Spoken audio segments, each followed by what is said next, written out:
kia ora to all those who've just started watching our recording. Unfortunately, you missed a little bit about our kind of pepeha and organization, but that's all good. Today, we're going to start using ChatGPT for those who have never touched it. You're going to become a prompt engineer. We're going to engineer some prompts together as a group, and we're going to share and capture some thoughts and questions as well. But before we get started, I've got a little poll. I just want to find out kind of what's your understanding or your relationship with ChatGPT. So I'm just going to launch that now, and I'll give you like, what, 10, 20 seconds to answer this. It's pretty simple. It's a single question thing. What's your relationship with ChatGPT? Either you've heard of it, haven't used it at all, or you've signed up, haven't used it much, or you've tinkered with it, even used it for your mahi, and some of you might have used it, might be using it all the time. So I think that is pretty much everybody, 95%. I'll give you one more second, 5 more seconds. 5, 4, toru, rua, tahi. Okay, the end the poll. Let's have a look at the results. So about half of you have heard about ChatGPT but haven't actually used it. That's good, because we're going to use it today. We're going to get you signed up. And some of you have tinkered with it a bit as well. So that's super cool. All right. Yeah, we are going to share thoughts. We're going to do some breakout rooms. We really want to get you, A, first of all, using it, B, sharing your thoughts and concerns with others, voicing them, getting them out there, and we're going to try and capture them as well. So awesome. I might hand it over to you, Kawana, to go through this a little bit. Yeah, cool. All right, well, let's get started with the nitty gritty. So what is ChatGPT? Well, basically, it's an online app. It's an AI app that can generate human-like text. It's basically a chatbot with a massive language model behind it. And we can use it to have human-like conversations, write essays, compose song lyrics, poetry. It can even write code. It's got this really big language model. It's built around social media posts. Remember that one. Conversations, real human dialogue, which gives it a really smooth conversational ability that kind of eases a person into an AI chatbot. Yeah, it's fun. I've been using it to help me write stories. With my children. It's been, really interactive. Awesome. And yeah, it is really fun to watch it kind of go in place. So what types of content can we use? Well, you could do lesson plans as a teacher, and we talked a little bit about that then. Coding, music, lyrics, ask it questions. Anything else that you've used it for, Kawana? Yeah, one of my favorites is summarizing and rewriting, especially large bodies of text. If I'm doing some study, I like to put my study material into ChatGPT and then prompt it to ask questions, to condense the writing, to change the age level of it, try and spark some ideas and some deeper learning. It's really helpful when you've got like a big piece of boring text and you just want the specific, bits of knowledge. It's a bit like having a digital assistant, I guess, so that you can just kind of fire things at it and say, hey, can you give me a summary of this? Or can you do this? Do this other thing? And it just does it for you. And you can watch it do it. So let's actually go and have a go. So open up your web browser. I've just put the link in the chat for everyone. Open up your web browser and go to chat.openai.com, or if you just search for ChatGPT on Google, you'll probably find it as well. I'll stop my share, Kawana, and do you want to take over with? Yeah, absolutely. Thanks, Chief. Leading people through doing the ChatGPT thing. Yeah, let's go. Put that one up. Right. So if you'd followed the link, chat.openai.com, it should bring you to this authentication page where we can sign up or log in. Those who have used it will know how this works. So we're just going to go through some basic steps for those who've never used it, and then we'll get in and we'll do some live prompting. So I'm going to sign up for the first time with my work account. So yep, just click sign up or log in if you've already got an account. You could do a manual login, but I'm going to use Google, keep it nice and easy. I use one of my work accounts. Awesome. So once you've signed up or logged in, you'll be prompted to talk about yourself, give a phone number. You put in a dud one if you want. So I believe they're using phone logins because ChatGPT has been limited to R18. So they're doing some authentication here. I guess it's part of that two-factor authentication, just making sure that you are not a bot. You're actually connected to a phone of some sort. Could you imagine a bunch of AI bots all trying to talk to each other and... Oh, Lorraine, you're getting undefined as a message, not letting you sign on. Yeah, we might have to jump into your breakout room. I'll jump to the breakout room later and see if we can help you sort that out. Here we go. Code has come through.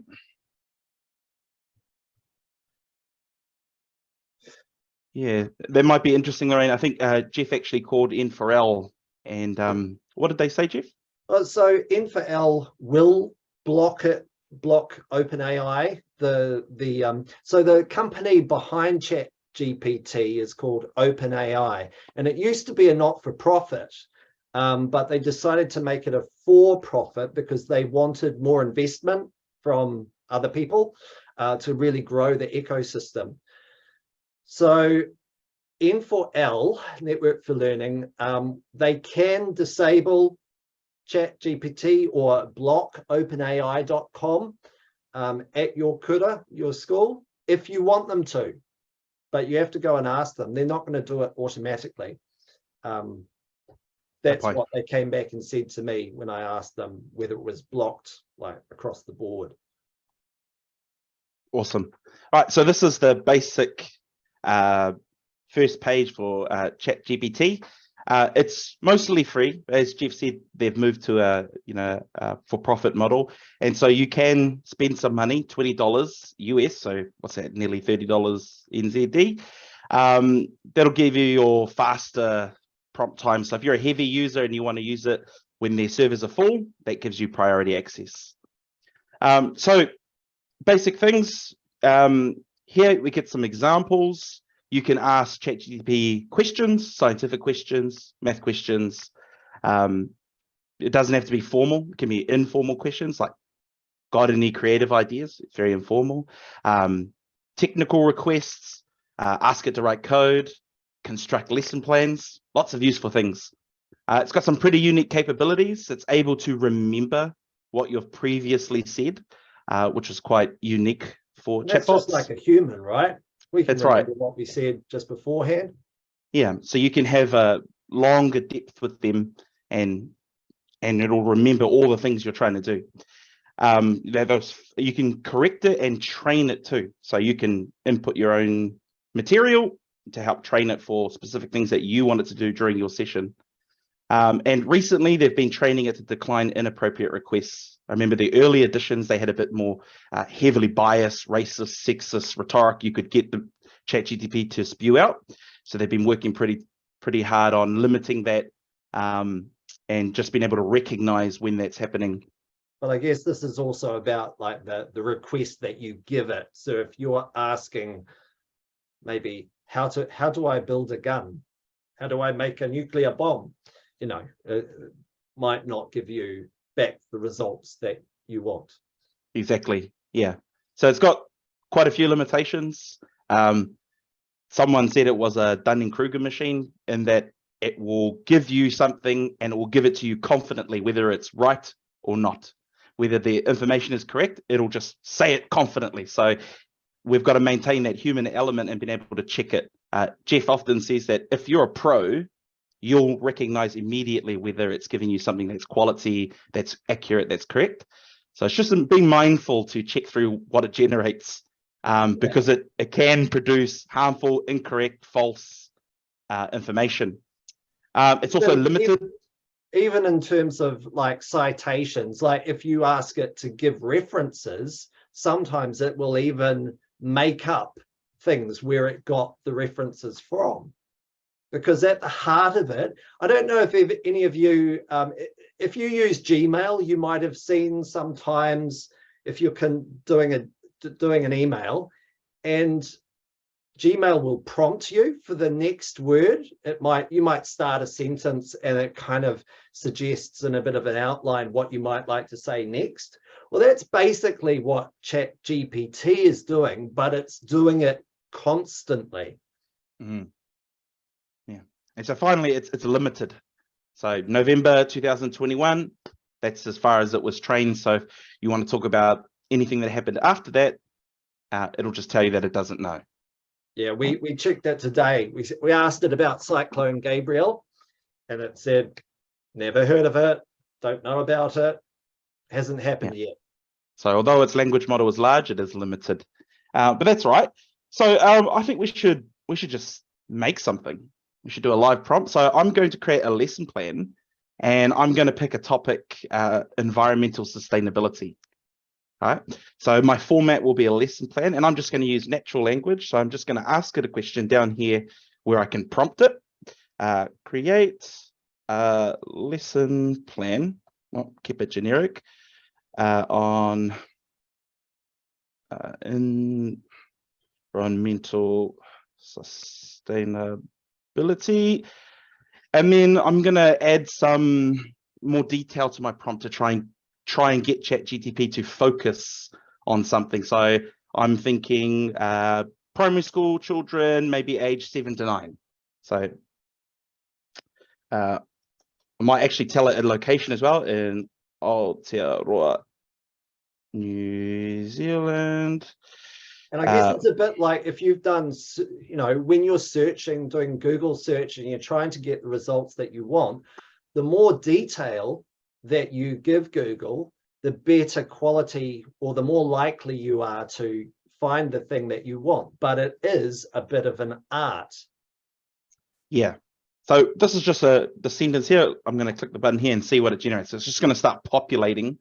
Lesson title, Environmental Sustainability in Aotearoa, New Zealand. Age level 7 to 9 years old. It's got a list of objectives here. Students will understand the concept of environmental sustainability, learn about the unique environment of Aotearoa, New Zealand, the importance of protecting it. All good things. Give me some materials to help me run my lesson plan. And then it kind of has a similar format. I've got very similar formats from every lesson plan I've made in here. So it gives you an introduction, a couple of activities, and then wraps it up with a nice conclusion. So we can see here it's generated 2 activities for this age group. So probably an hour-long lesson, 40, 50 minutes. And it's still going through with an assessment as well. So it's given me everything I need as a template. Whether it's a good lesson plan or not, that's up to you and your skilled expertise eye to decide. But maybe this might just shave 10 minutes, 30 minutes, an hour off your very, very busy schedules, and maybe help you in your mahi. But we can go further than this. We can ask follow-on questions. So I really want to play a YouTube video or have some kind of extra resources. So I might ask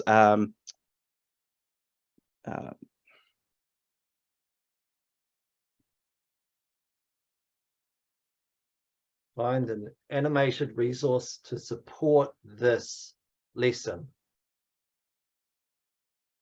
One animated resource that could support this lesson is the Lorax movie, which is based on Dr. Seuss. And then it goes into a bit of detail around that. So you can use it to come up with lots of ideas. And I guess that's the beauty of this. It can be an idea generation, or it can help you get a different perspective on things. Yeah, Jeff and I tested this recently. The resources it's giving are real video. Sometimes it gives you a YouTube video, sometimes it gives you a book. We've generated this exact lesson plan maybe 4 times now, and it's been different every single time with different resources as well. So it's quite varied. So all this kind of those things that Kawana's writing in there is called prompt engineering. And prompt engineering is the art of creating questions and commands to help the chatbot generate the output that you want and need. Yeah. And it's quite an art form. In fact, you can get jobs right now that are high paying to do this. But here's some tips that we've just kind of collated from the internet.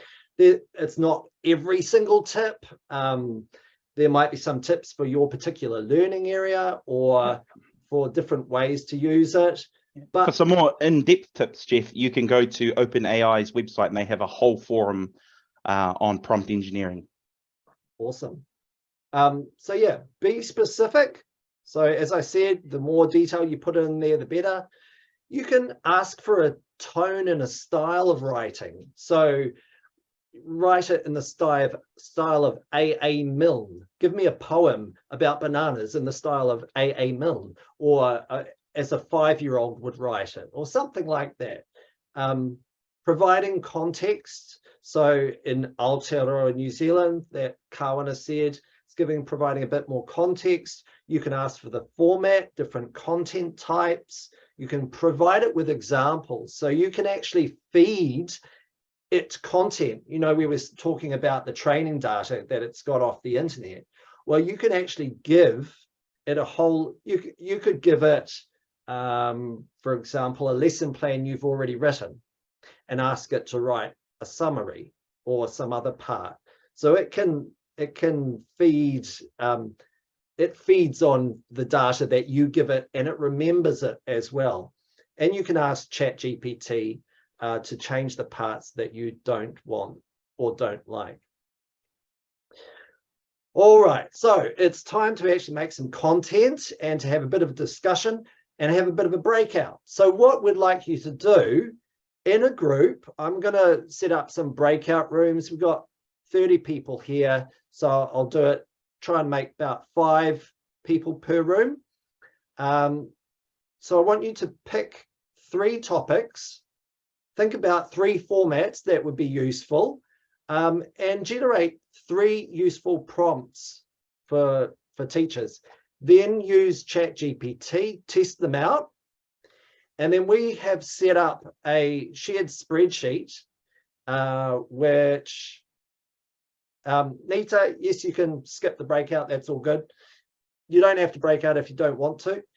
We've got a spreadsheet that Kawana is going to share, put in the chat. Can you do that now, Kawana? Yep. Just One before moment, I set please, up the breakout rooms. Oh. Let's get the link. And you can just put your prompts into the spreadsheet, because what we'd like to do is come up with a whole, or come away from this workshop with a whole lot of interesting prompts that we can share and that you can share with your colleagues. Yeah. I'd just like to add, Jeff, if you're an experienced user of ChatGPT and you've used it before, we would really like it if you could add even 1 or 2 of your, your most favorite prompts or something you've discovered about it into that spreadsheet as well. Yep. Cool. Okay. So I'll get everybody to go into, we've got some people joining now. So I'll open up the breakout rooms. You should see a link and you just click it to jump into your breakout room. When you get in there, introduce yourself and just quickly, and then you can start chatting about what would be some topics and formats. And we'll have 5 minutes for this, okay? So enjoy, and you don't have to do this if you don't want to. So I'm opening up all the rooms now. What are the kind of, I guess, the key skills that I will expect all of my new employees to come in with around using this technology. And we're already kind of, you know, I kind of come from an industry background. We're actually already seeing kind of a lot of these capabilities as being fundamental skills like reading and writing. And they're very quickly becoming kind of commonly adopted. So it's this idea that we can't go too slow in education, I guess, might be the way I'm thinking about it, in adopting this as part of educating the students to have this as a skill. That's kind of maybe a kind of a little bit of a view that I've got. It's kind of, you know, if we will need them to be masters of this as a real skill by the time that they kind of leave almost, you know, school, basically age 14, 15, 16, they'll need to be experts at it. Yeah, and I kind of think of it as being just like the ability to search Google. Like as a web developer, I'm sure, like I'm not an expert, and I didn't have all the code, the scripting language in my brain. So finding what I needed to really quickly via Google search, typing the results I needed, and being able to suss out which search results were important by quickly scanning, maybe opening up a few, looking at them and going, oh yeah, I'll go with this one. That's a really important skill in web development, because things were moving so fast that was the tool to kind of access that knowledge. And this, I think you're right, in a similar way, being able to wrangle the results. And that's kind of what I was thinking you might be able to help with. It's kind of also like pulling together that, I don't know, whatever it is, but matrix of types of question or skills or inputs that would help both kind of educators and then the students use it as a problem solving tool or an opportunity finding tool. You know, how do we best use it to solve our challenges, as opposed to it's a thing to, I don't know, write an essay, but actually how do I use this to get information to help me do a better job at what I'm trying to achieve? Yeah, and I think like that's an opportunity for you all to go and try this out with staff, and to look at a particular problem. Let's say it could be a sustainable development goal, or it's a particular problem that you have got that's something to do with local curriculum, you know, something in your community, and going, how can we use this tool to find some answers or to generate something quickly and easily, or improve something. Yeah, there's so many possibilities with it. To be honest, I haven't tinkered with it very much. I haven't used it very much. However, every time, you know, somebody asks me to do something, I'll be like, oh yeah, we could just get ChatGPT to write that. And for example, I had someone who is very hands-on person, doesn't like writing, and I asked him to put together a program, like a 10-week program around the topic area that he was really interested in, so that we could give that to his school and say, hey, what do you think of this? And it's been on his to-do list for ages and ages. And so I was like, right, I'm just going to ask ChatGPT. So I did that, shared my screen, he could see it happening, and just by looking at what it said, he could go, oh yeah, that kind of makes sense, and then he can just tweak it and tidy it up. So I think for some of us, or for students, for people who may be creating that sort of content, writing those big essays, is not their cup of tea, it can be a really useful tool to help understand structure, or how they should be structuring something, or could be structuring something, structuring their writing. I think there's just so many different opportunities. Yeah, we use it quite a lot for generating ideas. So you're going into a new subject area or something that, you know, you haven't thought about too much. You know, just kind of saying, hey, here are some inputs about the types of things that we're trying to think about. And then it'll give you give me 15 ideas about, you know, this. And you can then just kind of use that as a starter for getting you thinking, or your team thinking, or potentially your class thinking about something. And it can be really kind of useful for kicking things off quickly. Yeah, absolutely. Thanks for that, Chris. I really appreciate your input on that. It's 5 o'clock now, so we've gone over time. My apologies. Final words. It's important to note that ChatGPT should be used as a tool to support and enhance the learning experience, rather than replace human teachers. It's also important to consider the ethical and responsible use of AI technology in education to ensure that it supports student well-being and positive outcomes. That came from ChatGPT, which is pretty amazing, but I think it's a really good statement that kind of covers a lot of areas. Kawana, do you want to close this off? I'll close this off. Thank you, everybody, for coming. We know that you are very busy in your roles, doing the good mahi in person with our tamariki. So thank you very much for giving up your precious time.